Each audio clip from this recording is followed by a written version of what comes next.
Монгол Улсын ерөнхийлөгчийн санаачлагаар төрийн шагналын тухай хуулийн төслийг боловсруулж өнөөдөр олон нийтээр анх удаа хэлэлцүүллээ. Чухам ямар учраас төрийн шагналын тухай бие даасан хууль гаргах болсон, үндэслэл шаардлага нь юу байгаа? Ажлын эсхийхний боловсруулсан хуулийн төсөл үнэхээр шагналыг тойрсон элдв асуудлыг цэгцэлж чадах уу зэрэг олон асуултуудад энэ удаагийн хэлэлцүүлэг хариулт өгсөн юм а. Монгол улсад шинэ үндсэн хууль хэрэгжиж эхэлснээс хойш төрийн шагналтай холбоотой харилцааг зохицуулсан хууль гараагүй, үүнээс үүдээд төрийн шагналын асуудал өнөө хүртэл замбраагүй, дур зоргын шинжтэй явж ирсэн нь энэ хуулийн төслийг боловсруулах үндсэн шаардлага болсон гэдгийг ажлын хэсгээс тайлбарлалаа. Өнөөдөр манай шагналын систем, шагнал олгож байгаа хэлбэр бол хуучин үндсэн хуулийн зарчмаа барьж олгож байгаа. Өөрөөр хэлбэл хөдөлмөрийн үнэлгээ он удаан жил ажилласан байдлаар гэх мэт. Гэтэл шинэ үндсэн хуулийн зарчим бол ерөөсөө гавьяа байгуулсан нийгэмдээ цай үйл хөтөөс үлгэрчээж байсныхын төлөө шагналыг олгодог байх жишээтэй. Ийм санаа байгаа юм. Тэгэхээр эхний ээлжинд нийгэм өөрчлөгдсөн учраас бид нар энэ шинэ хуулийг санаачилж байна гэж. За дараачийн нэг гол үндэслэл бол цол одон медалийн энэ шалгуур үзүүлэлт нийгмийн шаардлага нийцэхгүй болсон байна гэж. Тухайлбал ардын зүтгэлтэн 5 ширхэг олгогдсон юм байна. 5 төрлөөр, 5 мэргэжлэр. За гавьяа цол бол үндсэндээ 30 төрлөөр олгогдож байна. Тэгэхээр юу гэсэн дүгнэлт эндээс гарч ийнэ вэ гэхээр өнөөдөр Монголд бол нэг 7000 орчим ажил мэргэжил байгаа юм. Тэгэхээр энэ бусад ажил мэргэжлийн хүмүүс гавьяат болох ардын зүтгэлтэн болох юм боломжгүй болчихж байгаа юм л та. Тэгэхээр энэ дээр нэг үндсэн хуулийн тэгшэрхийн зарчим алдагдж байна гэж үзэж байгаа. Энэ хөдөлмөрийн гавьяаны улаан түвээ одоо энэ бол алтан гац одоо 2. Тэгэхээр энэ дээр бол манай нөгөө дээр үед байсан хуучин сүлдмэн байж байгаа юм л та. Энэ загварт бол бүгд найрамд Монгол ард улс гэсэн байж байгаа. Бүгд найрамд Монгол ард улс гэсэн. Тэгэхээр энэ бүгд найрамд Монгол ард улс маань одоо байхгүй болоод Монгол улс гэж дэлхийд нэрээ гаргаад явж байгаа. 25 жил өнгөрцөн. Тэгэхээр ядаж энэ загварын хувьд солих ийм шаардлага гарчиж байгаа. Үүний дараачихын нэг зүйл бол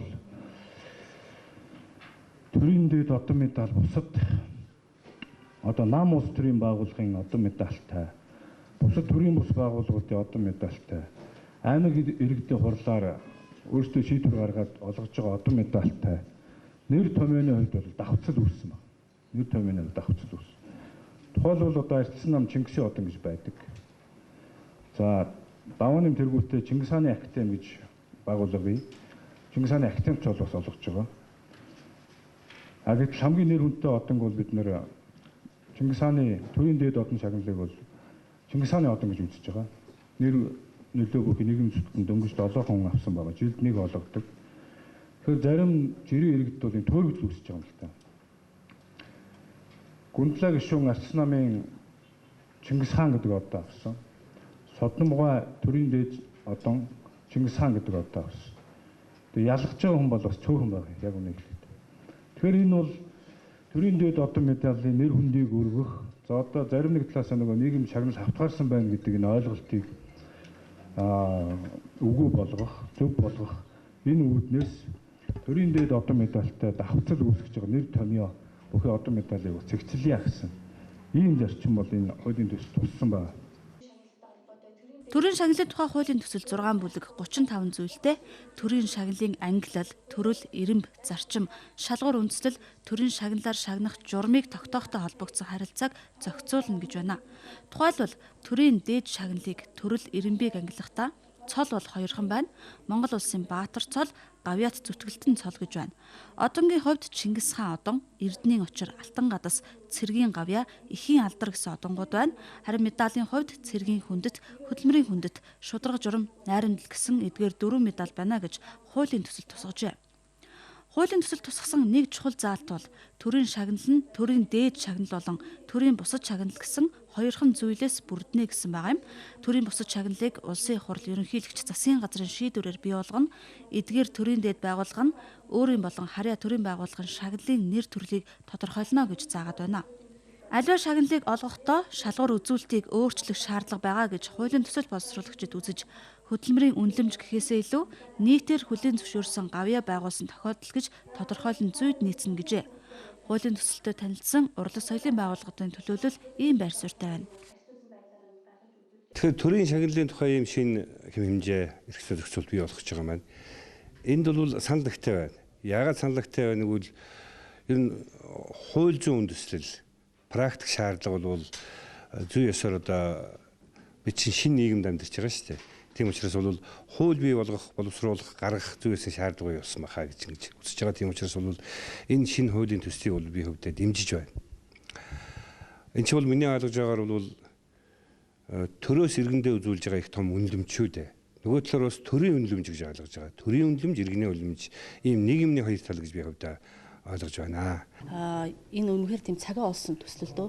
Тэ ягаад гэвэл энэ ч одоо аль нийгэм тэр цаг үе гэдэг юм чинь тэр чигээрээ өөрчлөгдсөн байж байгаа. Өнөөдөр энэ цол хэрхэн хүний одоо урамшуул гэдэг юм уу энэ төрийн өөрийнх нь энэ хүндэтгэл бол энэ чигээрээ байна гэдэг бол одоо бас их тийм нэлээд их хоцорсон ийм л одоо процесс юм байна. Тэгэхээр энэ одоо төрийн одон шагнал гэдэг юмнууд дээр бол төр өөрөө маш их тийм одоо тодорхой хэмжээгээр үнэлгээтэй байж ээж, тодорхой шалгууртай байж ээж энэ өөрөө бас тийм одоо өнөөдрийн нийгэмд гараад байгаа энэ эзнээ болохгүй байна, одоо яг бүтээлийн эзнийг болохгүй байна гэсэн ийм одоо шүүмжлүүдээс бас нэлээ додтолцох хэмжээнд хүрч чадах юм л да. Тэгэхээр өнөөдөр Монголын зохиолч тэгэхдээ одоо 43 төрийн сорилттой зохиолч байдаг юм байна.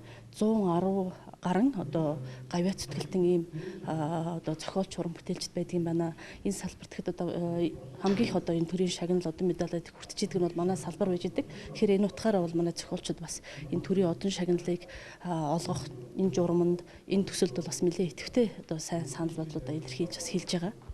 Шагналыг хуульчилж, шагналыг их бодлоготой, ийм хяналттай явуулна гэдэг бол үнэхээр зөв зүйтэй алхмаа л гэж би бодож байна. Ганцхан энийг одоо өнөөдрийн энэ хавтгаарсан энэ байдлыг засахад нэмэр болох байхаа гэж үзэж байна.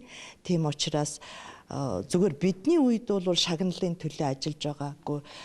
Шагнал гэдэг хүний урамшил болохоос биш зориг байх ёсгүй л гэж би боддгийн.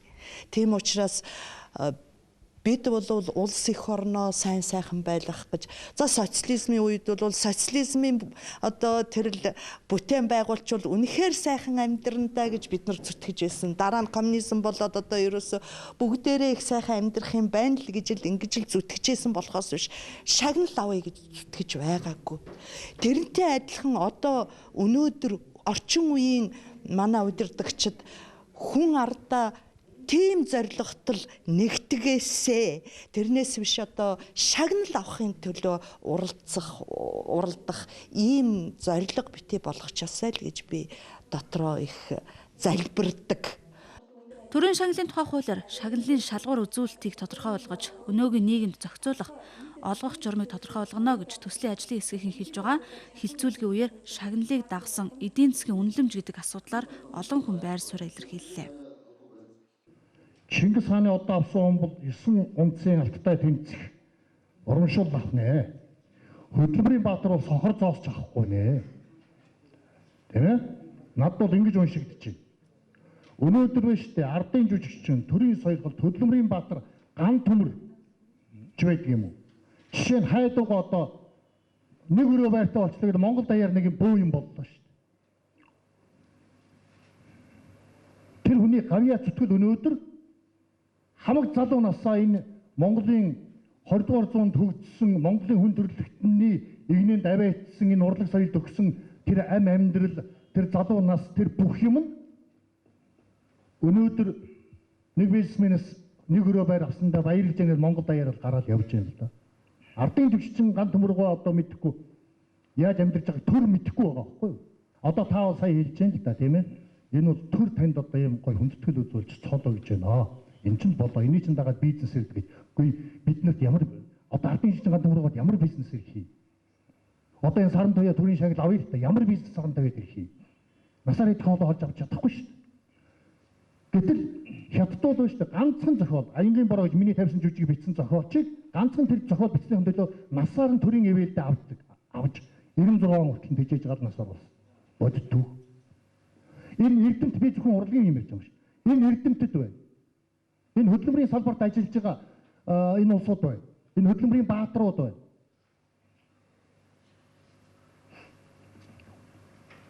Тийм ээ? Энэ улсуудыг Зүгээр би бол энэ бол нэг тийм шагнал аваад цол аваад ард түмэндээ ингээд юу яагаад энэ цолтоо цолдгоо алдаг штийн хүн бол. Амьдралын баталгаа бидэнд хэрэгтэй байхгүй. Ард түмэн хайрладаг хэрнээ ахуй амьдрал дээр проблемтай хүмүүсийн тухай яриад байна л та. Үнэхээр ойлгож байна л та. Энэ хилцүүлгийн үед бол энэ яриа маш их явсан юм аа. Маш их явсан. Гэхдээ энэ хэлбэрийг шагнал дагалдуулж мөнгө урамшуулаар шийдэх нэг удаагийн асуудал болчиход байгаа байхгүй. Нэг удаагийн. Гавьяа турлоо 30,000 төгрөг дагалдлаа. Нэг удаагийн шагнал болчиход байгаа. Миний түрүүний хэлж байгаа тэр халамжаа дагд юм уу? Жишээ шүү тоо бол тий. Халамжийн дагдаг одоо бусад хууль тогтоомжуудаар энийг суулгаж өгөх нь зөв юм байна гэж байна. Нийгмээс авах янз бүрийн халамжуудаа бусад хууль тогтоомжоор авсан зөв юм байна гэж. Шагналын хууль үүнийг зохицуулахгүй гэдэг. Ашигын төлөө үйл хэрэгт шагнал өгдгийг болох хэрэгтэй шүү дээ. Болох хэрэгтэй шүү дээ. Өөрийн театрын жүжигчин, эстрадын дуучин хоёр ч эстрадын дуучин мөнгө олж байгаа юм шүү дээ. Өөрийн театрын дуучин жүжигчин мөнгө олохгүй шүү дээ. Үн тэснийхэн соёл урлагийг авч явж байгаа жинхэнэ гавьяа төлөлт нь тэд мөн шүү дээ. Тийм учраас ашиг бизнесийн юмд ерөөсөн одон ч өгдөг байх хэрэгтэй, мөнгө шагнал ч өгдөг. Тэр ашиг олоод яв. Урлаг соёлын улс төрийн улсууд энэ дээр 10 хэдэн жил гарсан, таасандаар 10 хэдэн жил гарсан улсууд ер нь төр дэх үнэлэгдээд байгаа шиг санагдав. Тээвэр чинь бидний үнэлэгдэх. За яагаад ингэж хийж яах вэ? Би яг хуу тээврийн яамны чиглэлээр онц осдгүй манлагийг авсан, ардын хувьсгалын 4 ой медалыг авсан. Гэтэл үүнээс хойш үнэлэгдээгүй.